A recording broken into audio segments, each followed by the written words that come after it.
The crisp autumn air held a deceptive calmness on October 27, 1995. Ridgewood, a small town nestled among rolling hills and maple trees, was the kind of place where everyone knew each other's names, and the biggest excitement was the annual Fall Festival. That morning the sun filtered through golden leaves, casting dappled shadows on the sidewalks. Children hurried to school, their laughter echoing down the quiet streets, and parents waved from porches, confident that their neighborhood was safe, a bubble untouched by the troubles of the outside world. Daniel Moore, a lively 10-year-old with a gap-toothed grin and boundless energy, was one of those children. He was known for his infectious laugh, his love of adventure, and the way he could turn even the most ordinary day into something special. Daniel's friends remember him as the ringleader of their little group, always suggesting new games or daring someone to race him to the corner store. His red and blue striped shirt was a familiar sight, and his missing front tooth only made his smile more endearing. On that fateful afternoon, Daniel was walking home from school, just as he had done countless times before. Maple Street, with its canopy of trees and tidy lawns, was a route etched in familiarity, a path he could have walked with his eyes closed.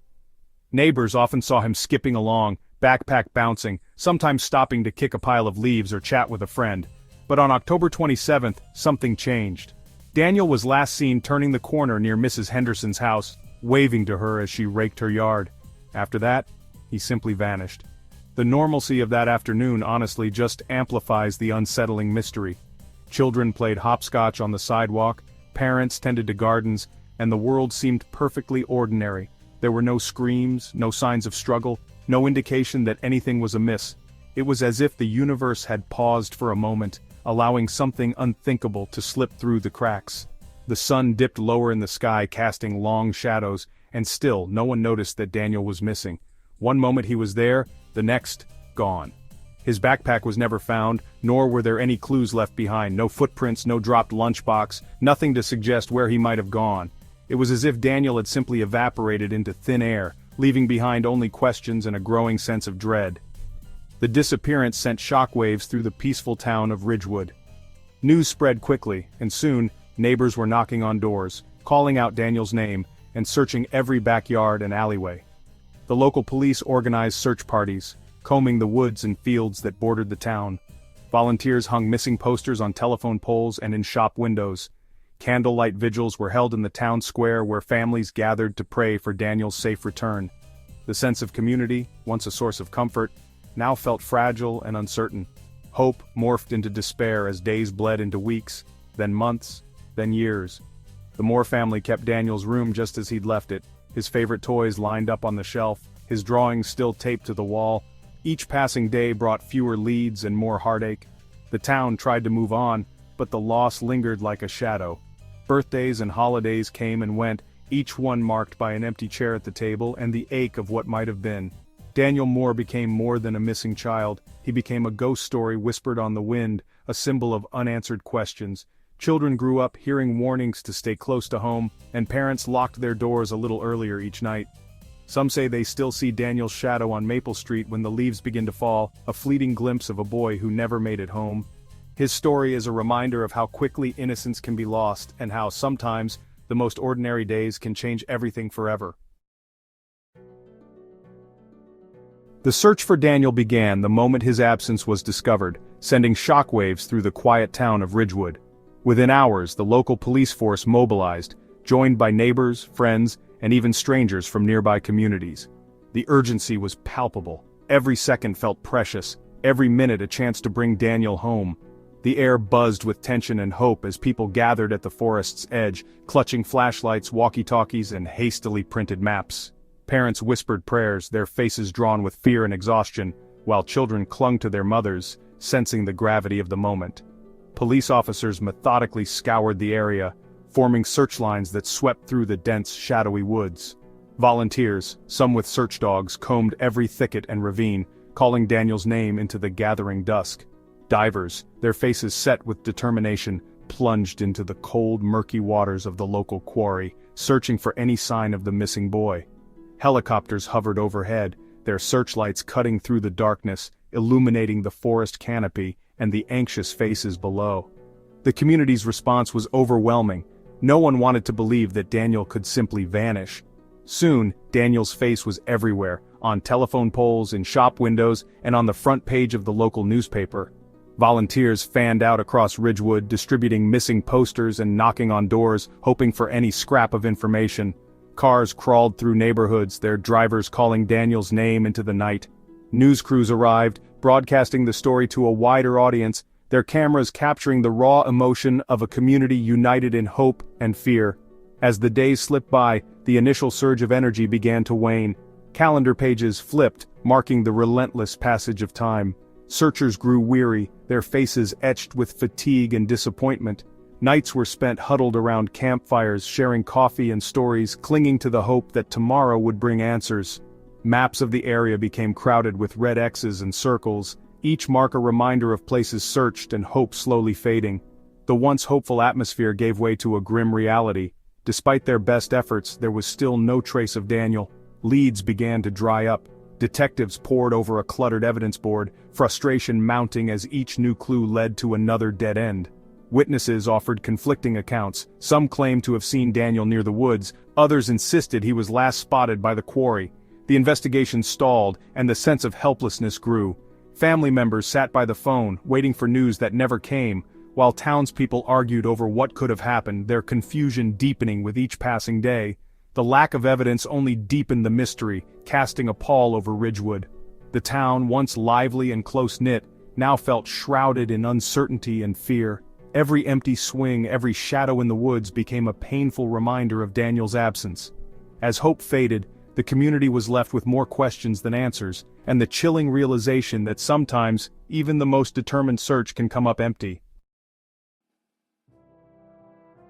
Ridgewood, once a picture of small-town tranquility, was, well, irrevocably changed. The carefree innocence vanished. Parents held their children closer, and suspicion clouded once friendly faces. The unsolved disappearance of Daniel Moore became an open wound, a constant reminder of their vulnerability. The town held its breath, united in grief and apprehension, forever marked by the invisible presence of the missing boy.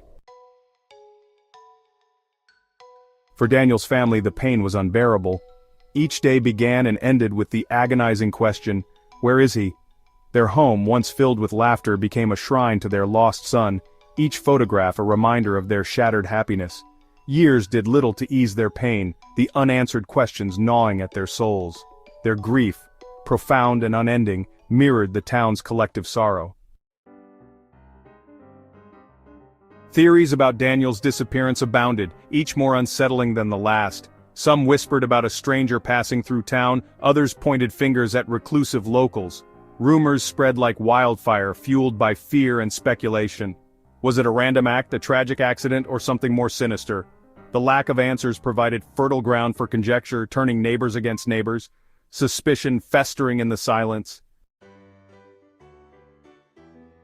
For 30 long years, the case file sat on the desks of countless detectives, its edges worn and its contents growing ever more fragile with each passing season.